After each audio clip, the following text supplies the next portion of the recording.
Welcome to Real Talk, where a real voice actor tells you what's really happening inside the mind of a VO. My name is Kelly Wilson.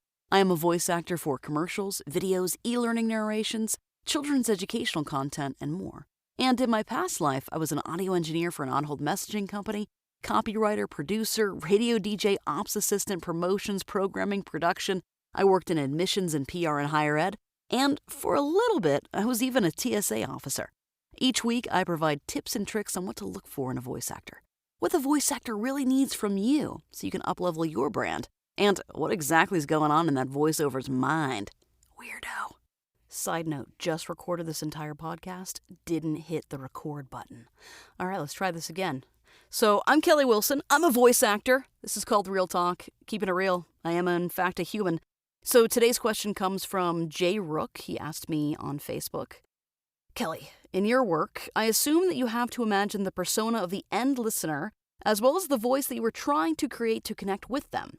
That's likely a dynamic that is challenging for most of us in our own work as we market ourselves to others.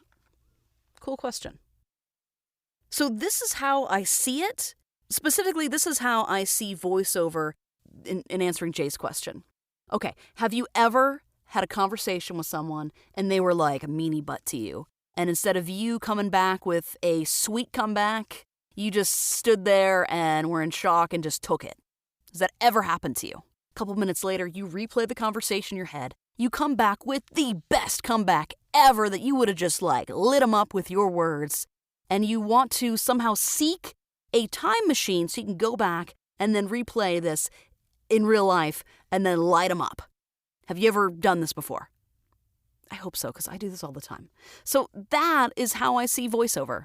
For example, you've got a voice, got a project, you know your video, you know the music, the scenery, the branding, the logos, the gist, the feel of the whole video. You know exactly how it's going to go down. You have the dialogue laid out. You know who your listener is. You know who's delivering the message and what they need to convey and how people listening to them, how they need to feel. You have all the details laid out, and you can stop time and then have full control of this entire project and full control of the messaging, how it feels. And if you mess it up, you go back and you retake it until it's perfect. And then the final product is that beautiful, played out thing that you had in your mind. And boom, that's your project. Wouldn't it be nice if you could do this in real life? That's the way I see voiceover, and that's the way I try to see how to understand, to market to your audience, whether that be in a voiceover or just, in general, because we're all marketing, right? So to answer this more directly, you think of your end user and you think about what they want, what they need. Okay? Then you think of whoever you're playing, the character, if it's yourself or whatever. How do they need to be conveyed? Another example. I've worked in corporate radio and I've worked in higher education and lots of meetings in higher ed. And oftentimes I felt that some meetings with certain people in the room, it really didn't matter what you said or what you presented. It was the way in which you did it, who you talked to, how you presented yourself, were you rocking a power suit, what did they need from you, and who did you need to actually talk to? Who was making the decisions? Who was going to, after the meeting was over, get together, sip coffee together, and say, yeah, we should not listen to anything that dude says, or, yeah, let's do with that. I hate to say it, but there's a political nature of most meetings, and such is life. So if you can figure out what your end user, who they are, what they need, what they want, and then transfer that onto yourself. That's what I do in voiceover. And that's how I market myself too. Which sounds super creepy when you say it that way. I'm like, Kelly, this show's called Real Talk. Aren't you real?